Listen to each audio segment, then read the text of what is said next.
Você já ouviu falar em reciclagem de automóveis? A destinação inteligente de carcaças e peças avariadas de carros começa a ganhar importância no Brasil. Nós estamos falando hoje aí de alguma coisa em torno de 5.000 toneladas que foram recolhidas de peças para serem destinadas à reciclagem. Veja como a reciclagem de automóveis é boa para a economia, para o meio ambiente e reduz o risco de acidentes. Agora, no Cidades e Soluções. Paraíso das montadoras de veículos, o Brasil é um dos países que mais fabricam e consomem carros. Oficialmente, o Brasil tem hoje mais de 41 milhões de carros emplacados, mas não há controle sobre os veículos que saem de circulação. Abandonados por aí, roubados ou depenados, esses carros viram problema para o meio ambiente e para a segurança de quem compra peças usadas no mercado negro.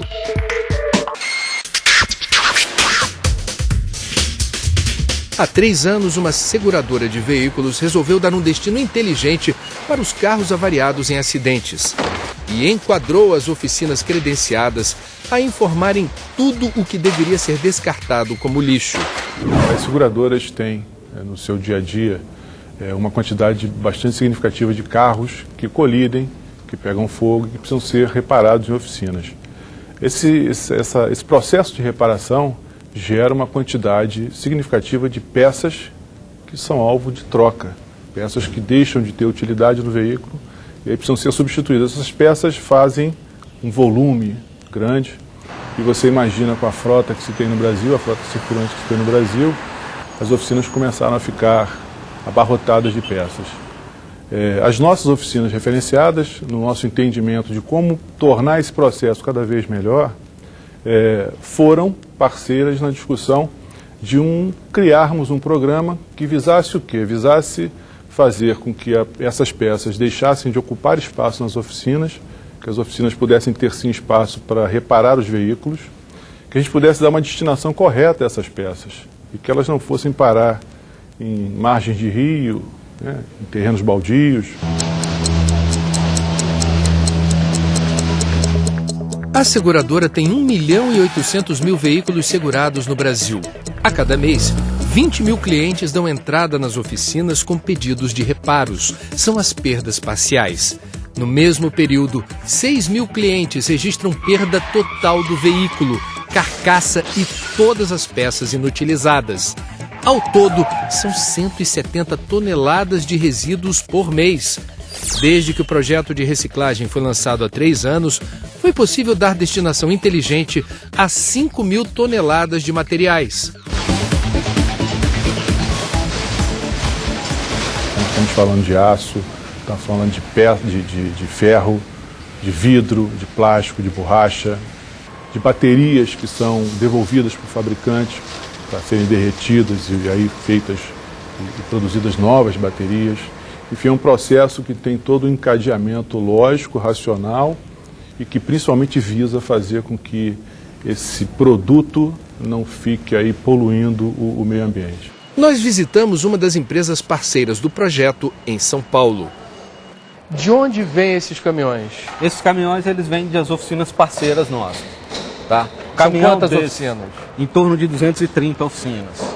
Você tem 230 oficinas que trazem para cá o quê?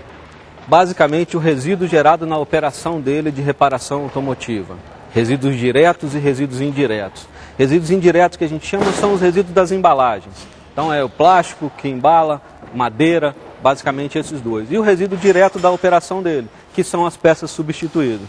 E aí estão distribuídos por mais diversos tipos de material, de aço, de plástico, de vidro, resíduos têxteis. Antes dessa rotina, para onde ia isso tudo?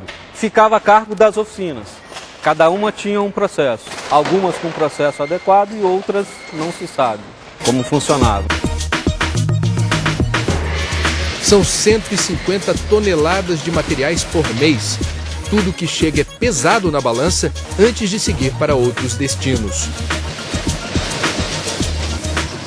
Desde que vocês iniciaram essa atividade, a gente está estimando um volume de quanto? 3.200 toneladas já destinados de forma ambientalmente correta. Qual é o potencial de expansão desse mercado no Brasil, que é um país que normalmente exalta a condição de ser um dos maiores fabricantes de automóvel do mundo, só que a gente não tem muito registro nem controle sobre carcaça ou peças descartadas como lixo. Qual é a tua visão de negócio desse empreendimento? Potencial infinito, André, porque com o advento da Política Nacional de Resíduos Sólidos, essa responsabilidade ela volta para o fabricante. Uma vez que ela volta para o fabricante, ele começa a pensar desde o início do produto, utilizar materiais que vão ser mais propícios ao retorno à cadeia, ele vai ser responsável em materiais que ainda não existem um processo de reciclagem. Então a tendência do mercado é cada vez ampliar mais, com a entrada da responsabilidade do fabricante nesse processo como um todo. Explica pra gente o que eles estão fazendo aqui. Estão tirando do caminhão, você está dividindo em subgrupos de peças. Isso, já é uma primeira triagem por tipo de material. Então ele separa os plásticos, aqui os tem o quê? aços. Esse motor aqui? Aqui basicamente é polipropileno, que é esse material aqui. Isso é um para-barro, isso aqui fica embaixo de um paralama automotivo. Tem pedaços de para-choque, tem grades automotivas. Aqui temos peças de ferro ainda, aqui um pedaço de lateral retorcida. Ou seja, a gente fala muito de linhas de montagem no Brasil. Aqui a gente pode dizer que é uma linha de desmontagem. Exatamente. Parecem duas peças iguais, mas não são. O que é isso e o que é isso? Esse é um radiador e esse é um condensador. Vem para cá por quê? Que trabalho precisa ser feito? Aqui a gente também vai separar os materiais. O radiador, ele tem essa lateral, que é um tipo de plástico, que vai ser separado do alumínio. Mesmo trabalho é feito, só que aqui a separação é outra, porque ele tem mais alumínio, é constituído de mais alumínio, porém ele tem algumas peças que são de aço, parafusos, presilhas, que tem que ser separado.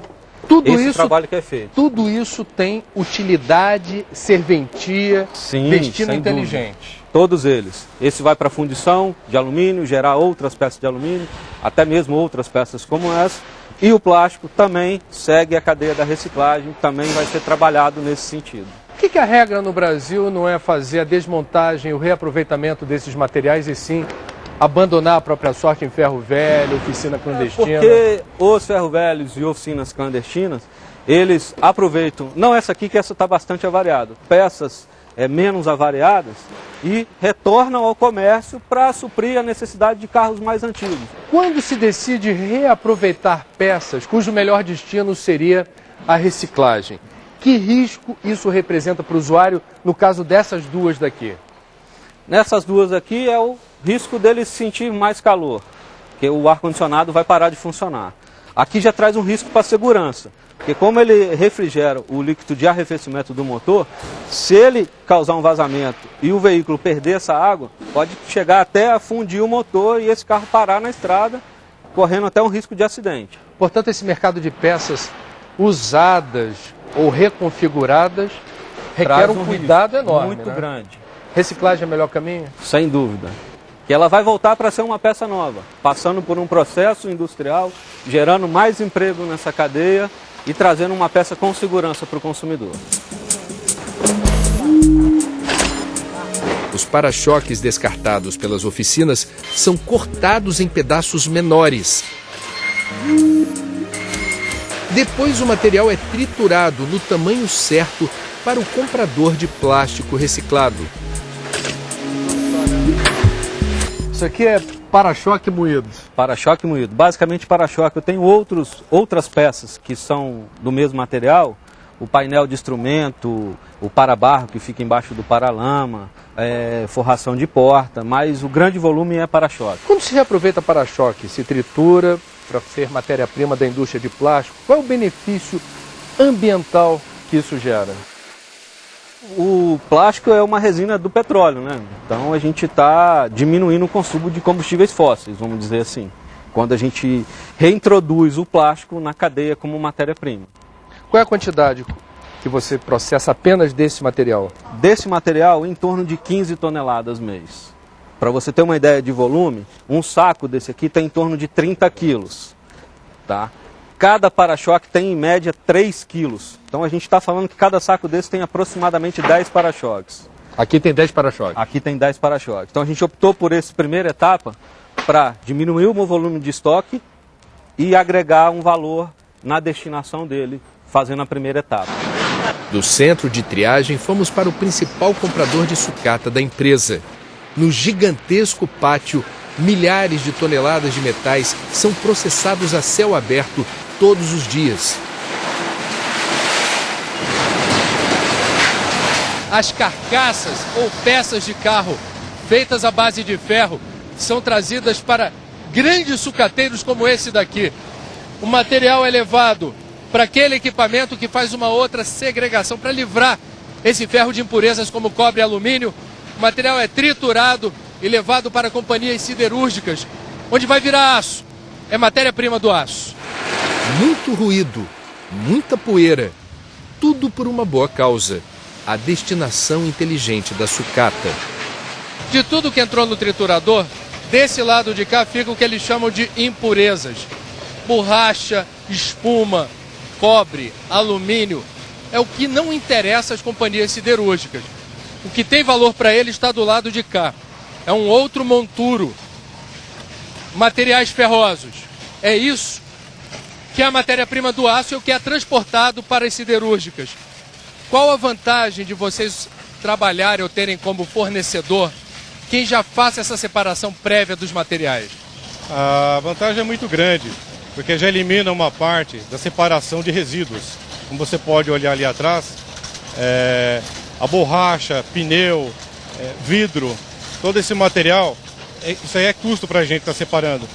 Da forma que chega, como eles já separaram, já tiraram isso aí, para a gente cai o custo, né, no caso dos resíduos, que a gente tem que colocar isso para fora.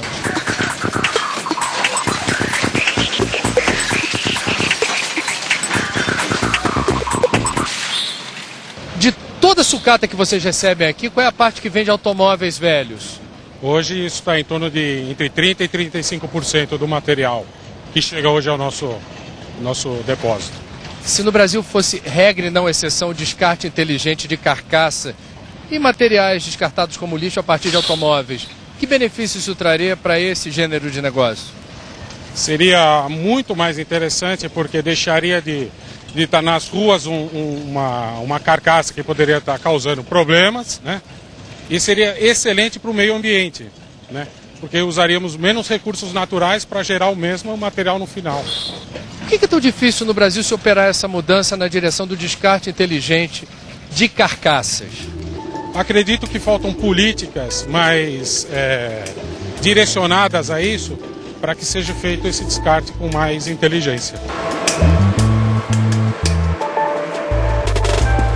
Do sucateiro, visitamos mais um destino inteligente das peças de automóvel descartadas como lixo: a recicladora de plástico. É para cá que são trazidas as partes trituradas dos para-choques. São 80 toneladas de para-choques por mês. O material é derretido e transformado novamente em seu elemento essencial. Chegamos ao final do processo. Isso daqui é para-choque moído. Cada para-choque equivale a 3 quilos de granulado de polipropileno, matéria-prima de um importante segmento da indústria do plástico. Móveis, bicicletas e utensílios domésticos são fabricados a partir desse polímero caprichosamente reciclado a partir de uma peça de carro avariada. A maior vantagem é econômica.